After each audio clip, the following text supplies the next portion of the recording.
A continuación, la doctora Adela Poitevin nos dictará la ponencia El papel de la imagen molecular PET en la radiooncología. Muy buenas tardes, muchísimas gracias por la invitación. Doctor Halavey, mesa directiva, con su anuencia inicio la plática.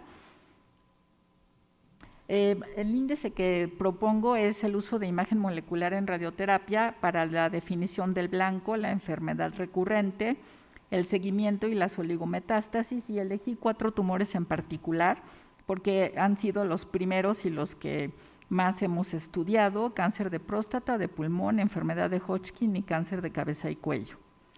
En las guías para pulmón de este año, en las escuelas europeas, nos dicen que el FDG es una modalidad de imagen estándar tanto para estadificar, seleccionar la modalidad de radioterapia, definir y delinear el volumen blanco en la planeación, detectar la enfermedad residual o recurrente y valorar la respuesta al tratamiento. Se sabe que el FDG es el predictor más fuerte e independiente de sobrevivencia global después de radioterapia, y en un estudio multicéntrico prospectivo se vio que esta molécula cambió las estrategias de manejo en aproximadamente 72% de los casos.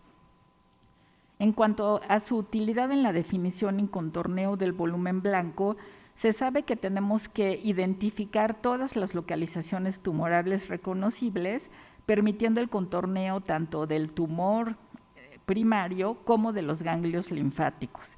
Y además es importante el registro de la imagen del PET-CT con la tomografía de simulación que realizamos nosotros.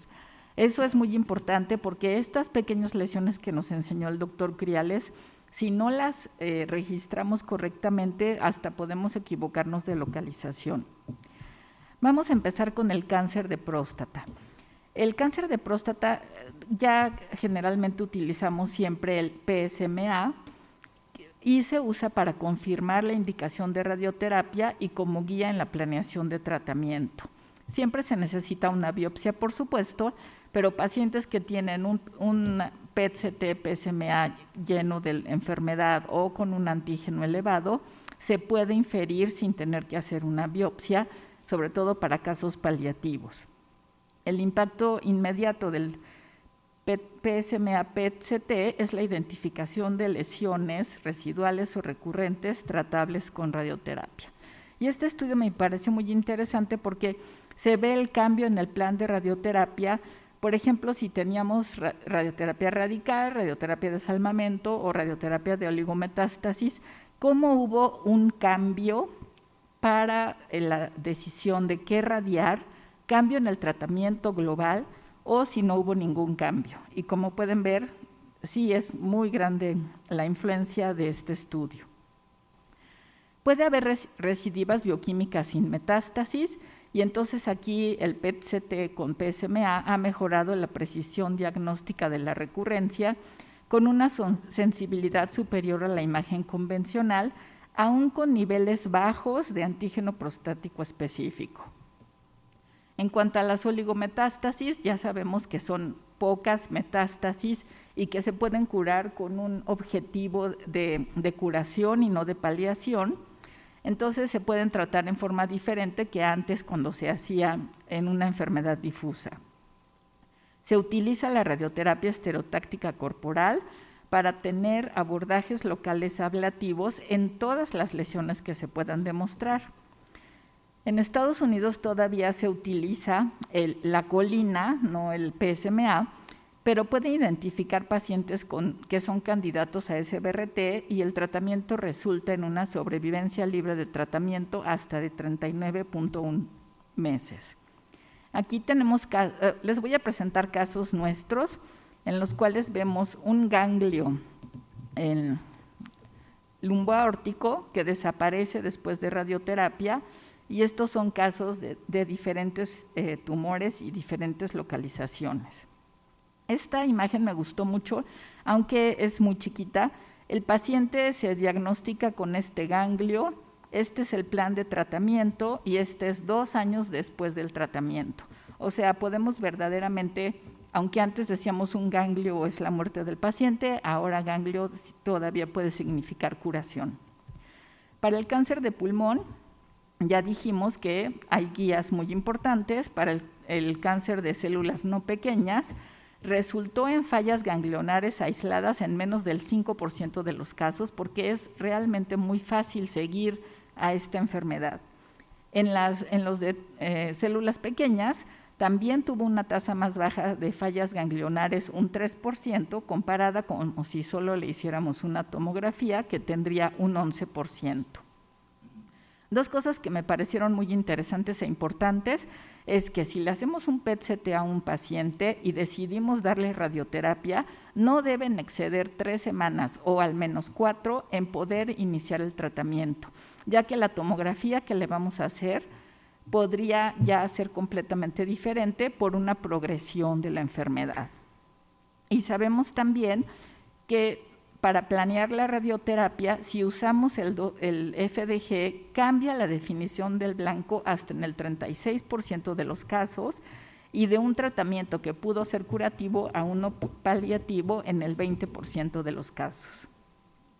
Entonces, se sabe que el uso de PET FDG se recomienda cuando hay sospecha de recurrencia y para diferenciar las lesiones entre malignas y benignas, como atelectasias, consolidaciones y fibrosis radioinducidas.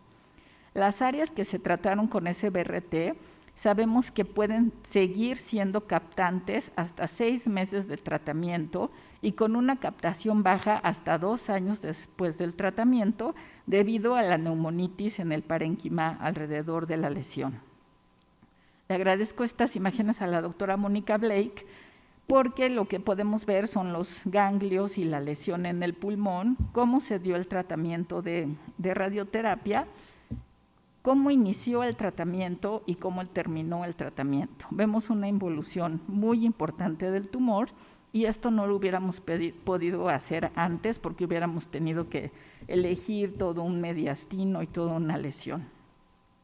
Para la enfermedad de Hodgkin, sabemos que es muy importante delinear la afección linfomatosa inicial, porque si tenemos ya la enfermedad actual, probablemente no nos demos cuenta de cuánto fue lo que estuvo afectado.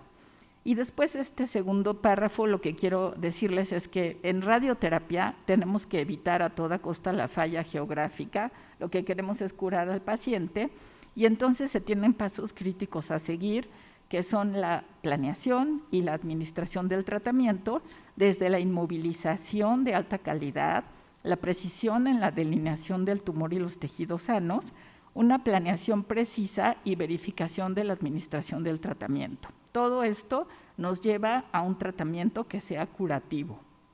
Entonces, el PET-CT de base nos puede facilitar la planeación individualizada. Se puede hacer antes, durante o después de tratamiento para poder modificar o dar información pronóstica de la enfermedad recurrente después del tratamiento. El doctor Criales también nos mostró imágenes de la enfermedad de Hodgkin que siempre se tienen que hacer al inicio de la enfermedad, en las condiciones en las que va a recibir radioterapia el paciente, porque seguramente en algún momento la recibirá, y esto es sobre una mesa plana, los brazos hacia arriba, si es posible con accesorios de inmovilización, porque antes se utilizaba lo que se llamaba manto, que era incluir los ganglios del cuello, el mediastino, la axila, y ahora realmente se llama radioterapia a solo el ganglio involucrado, que es la forma más focal de radioterapia al linfoma. Y esto lo podemos hacer, por supuesto, gracias al PET. Además, lo que podemos hacer también es tener un CTB, o sea, el volumen clínico muy definido. Este es un caso que tuvimos de una paciente de Guadalajara, que no importa lo de Guadalajara, pero sí importa cuán grande era su enfermedad, y ahora, cuando ella llegó, nada más tenía esta parte que captaba en su último PET, y a ella le hicimos una técnica que se llama inspiración voluntaria sostenida, en la cual podemos ver cómo el corazón se aleja y baja cuando nosotros inspiramos, y entonces podemos evitar radiarlo. Además, existe ahora la radioterapia adaptativa, en la cual cada vez podemos ver cómo se va disminuyendo el tumor y podemos ir también cambiando las dosis que le estamos dando a ese paciente. Lo podemos hacer durante o post tratamiento y podemos entonces tanto cambiar los campos de radiación como la dosis dependiendo de la respuesta tumoral. Las conclusiones para Hodgkin son que la FDG PET-CT puede facilitar cambios en los volúmenes de radioterapia, haciéndolos tan chiquitos como la radioterapia ganglionar. Cuando se trata de enfermedad macroscópica, por ejemplo, en enfermedad temprana, refractaria o recaídas, de todas formas es muy importante haber tenido este PET-CT pretratamiento, porque vamos a saber que vamos a dar volúmenes más reducidos, como lo mostré previamente. Y para cáncer de cabeza y cuello, sabemos que, otra vez, claro que el PET-CT ayuda como guía en el contorneo del blanco, en la planeación de radioterapia. Se puede hacer en protocolos antes y durante el tratamiento para poder otra vez guiar la dosis y adaptarla según el volumen y los abordajes de subir la dosis o bajarla. Y los volúmenes basados en PET frecuentemente disminuyen durante el tratamiento. Otra vez, la radioterapia adaptada a la respuesta nos hace que la dosis acumulada a un tumor o a un subvolumen aumente o disminuya basado en la respuesta metabólica. Y podemos hasta medir cuántos voxels de PET están más captantes o menos captantes para dar dosis heterogéneas dentro del blanco y tener unas porciones más activas metabólicamente que podrían ser teóricamente radioresistentes. Este es un paciente que tuvo un cáncer de parótida y entonces podemos dibujar el volumen captante, pero debido a que es una enfermedad tan grande, aunque no esté captando en los ganglios, tenemos que incluirlos. Lo importante es que nos ayuda a que podemos saber, sobre todo en profundidad, cuánto está abarcando la enfermedad. Ya nos hablaron también de otros radiofármacos menos utilizados, como el efemiso, que refleja la oxigenación celular y puede usarse como monitor en la eficacia terapéutica. Aquí la combinación de información funcional que ya vimos, el metabolismo o la hipoxia, más una mejor administración de radioterapia dirigida, abre el camino para aumentar selectivamente la dosis en partes biológicamente relevantes del tumor. Este es un artículo que encontré en el cual vemos una zona hipóxica que después del tratamiento respondió muy bien, pero este caso fue exactamente el contrario. Y nosotros utilizamos muy poco, pero lo hemos hecho, la técnica que se llama PATHI, P-A-T-H-I, en la cual utilizamos este efemiso que nos mide las zonas hipóxicas y podemos ahí dar más dosis de radiación con las técnicas actuales como RapidArc o VIMAT o SBRT. Entonces, las conclusiones de mi plática son que el uso de la imagen por PET-CT con diferentes compuestos ayuda al diagnóstico, la prescripción de radioterapia, la respuesta al tratamiento y el seguimiento de las neoplasias. Particularmente en radioterapia, nos sirve como una guía para el contorneo de las lesiones captantes, puede modificar el plan de tratamiento, permite la radioterapia adaptativa si hay modificaciones en el volumen de la lesión y muestra el resultado del tratamiento y la posible aparición de nuevas lesiones. Muchísimas gracias.